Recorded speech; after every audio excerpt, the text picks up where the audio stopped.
ദൈവനാമത്തിന് മഹത്വം ഉണ്ടാകട്ടെ. എൻ്റെ പേര് അനീറ്റ മാത്യു. ഞാൻ ഇടുക്കി ജില്ലയിലെ വണ്ടിപ്പെരിയാർ എന്ന് പറഞ്ഞ സ്ഥലത്തു നിന്നാണ് വരുന്നത്. ഞാൻ 2021 ജനുവരി മാസമാണ് ഉടമ്പടി എടുക്കുന്നത്. രണ്ടാമത്തെ തവണയാണ് ഞാൻ ഈ അൾത്താരയിൽ വന്ന് സാക്ഷ്യം പറയുന്നത്. ഞാൻ ഇത്തവണ സാക്ഷ്യം പറയാൻ താമസിച്ചതിൽ അമ്മ മാതാവിനോട് ക്ഷമ ചോദിക്കുന്നു.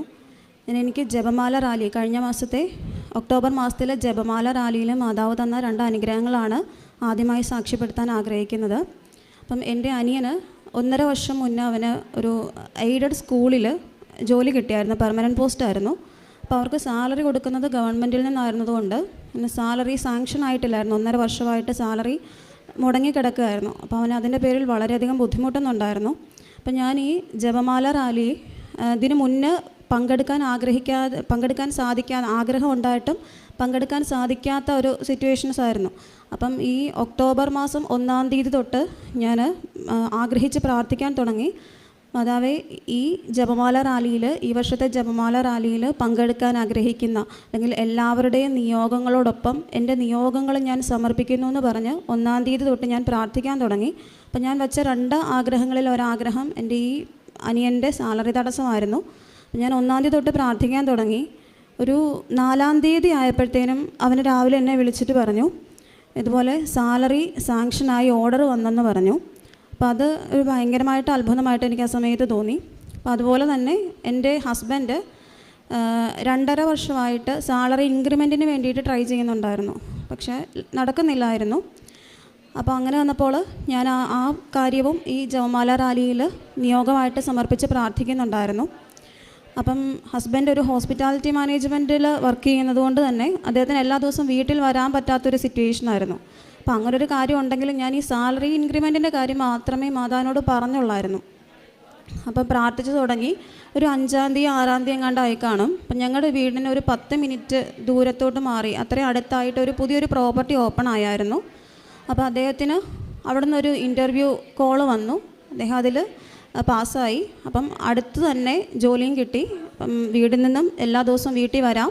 അതുപോലെ തന്നെ നേരത്തെ നമ്മൾ ആഗ്രഹിച്ചിരുന്ന അത്രയും തന്നെ സാലറിയോട് കൂടിയിട്ട് പുതിയ ജോലിയിൽ പ്രവേശിക്കാനും സാധിച്ചു.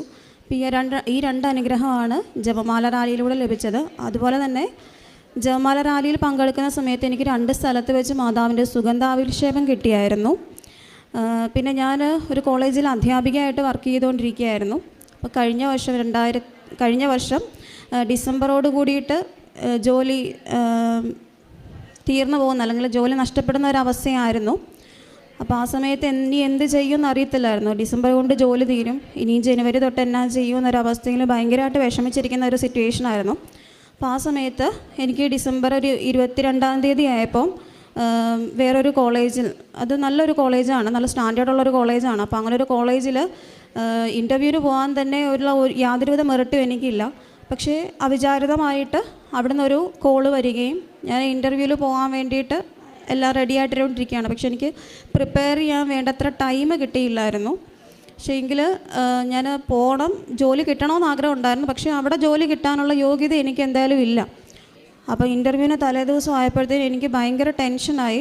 അപ്പം ഞാനിനി പോകുന്നില്ല, പോയി കഴിഞ്ഞാൽ ഞാൻ നാണം കെട് വന്നൊരവസ്ഥയായി എനിക്ക്. കാരണം ഞാൻ ക്വസ്റ്റ്യൻ ചോദിച്ചു കഴിഞ്ഞാൽ പറയാൻ മാത്രം ഞാൻ അത്ര എലിജിബിൾ അല്ല എന്നൊരു ഇതായിരുന്നു എനിക്ക്.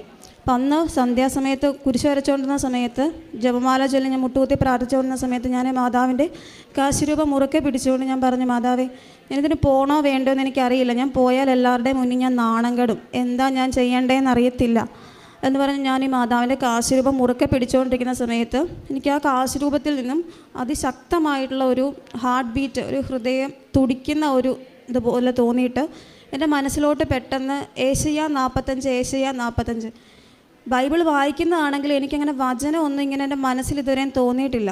അപ്പം ഞാൻ ഓർത്ത് എന്താ ഏശയ്യ 45, എന്നിട്ട് നിനക്ക് മുൻപേ ഞാൻ പോകും എന്നൊരു മനസ്സിൽ എന്തോ തോന്നിക്കൊണ്ടിരിക്കുകയാണ്. ഞാൻ കുരിശ് വരച്ച് കഴിഞ്ഞിട്ട് ബൈബിൾ എടുത്തപ്പം ഏശയ്യ 45 2-3 വാക്യം ഇങ്ങനെയായിരുന്നു: ഞാൻ നിനക്ക് മുമ്പേ പോയി മലകൾ നിരപ്പാക്കുകയും പിച്ചളവാതികൾ തകർക്കുകയും ഇരുമ്പോടാമ്പലുകൾ ഒടിക്കുകയും ചെയ്യും. നിന്നെ പേര് ചൊല്ലി വിളിക്കുന്ന ഇസ്രായേലിൻ്റെ കർത്താവായ ദൈവം ഞാനാണെന്ന് നീ അറിയേണ്ടതിന് അന്ധകാരത്തിലെ രഹസ്യ ധനശേഖരവും ഞാൻ നിനക്ക് തരും. അപ്പോൾ അത് കേട്ടപ്പോൾ എനിക്ക് കുറച്ച് വിശ്വാസമായി. എനിക്ക് മുൻപേ മാതാവ് ഈശോയും പോയി അവിടെ എല്ലാം സെറ്റാക്കുമെന്ന്. അപ്പോൾ പിറ്റേ ദിവസം ഞാൻ വളരെ കോൺഫിഡൻ്റ് ആയിട്ട് തന്നെ പോയി. ഞാൻ അവിടെ ചെന്ന് എന്തൊക്കെയാണ് പറഞ്ഞതെന്നൊന്നും എനിക്കറിയത്തില്ല, പക്ഷേ കിട്ടുമെന്ന് എനിക്കൊരു പ്രതീക്ഷയില്ലായിരുന്നു. അപ്പം അവരെന്നോട് പറഞ്ഞു കുറേ ദിവസമായിട്ട് ഞങ്ങൾ ആൾക്കാരെ ഇൻ്റർവ്യൂ ചെയ്തുകൊണ്ടിരിക്കുകയായിരുന്നു, അപ്പോൾ റിസൾട്ടിന് വെയിറ്റ് ചെയ്യാനായിട്ട് പറഞ്ഞു. അപ്പോൾ ഒരു അരമണിക്കൂർ കഴിഞ്ഞ് അവരെന്നെ വിളിച്ചിട്ട് എന്നോട് പറഞ്ഞു ജനുവരി തന്നെ ജോയിൻ ചെയ്തോളാൻ പറഞ്ഞു, ജനുവരി 3-ാം തീയതി. അപ്പോൾ എനിക്കൊരു ഭയങ്കര അത്ഭുതമായിട്ട് തോന്നി, കാരണം ഡിസംബർ കൊണ്ട് എൻ്റെ ജോലി തീരും, ഞാനിനി എന്നാ ചെയ്യുമെന്ന് എനിക്കറിയത്തില്ലായിരുന്നു. അപ്പോൾ എനിക്ക് മാതാവായിട്ട് തന്ന ജോലിയാണ്, അതിന് മാതാവിന് ഞാൻ നന്ദി പറയുന്നു.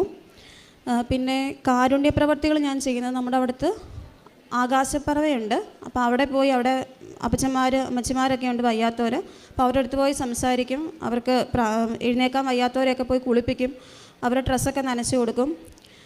പിന്നെ ഈ രോഗികളായിട്ടുള്ളവർ ധനസഹായത്തിന് വേണ്ടിയിട്ട് നമ്മുടെ അടുത്ത് വരുന്നവരുടെയൊക്കെ അടുത്ത് പറ്റുന്ന രീതിയിൽ സഹായിക്കാറുണ്ട്.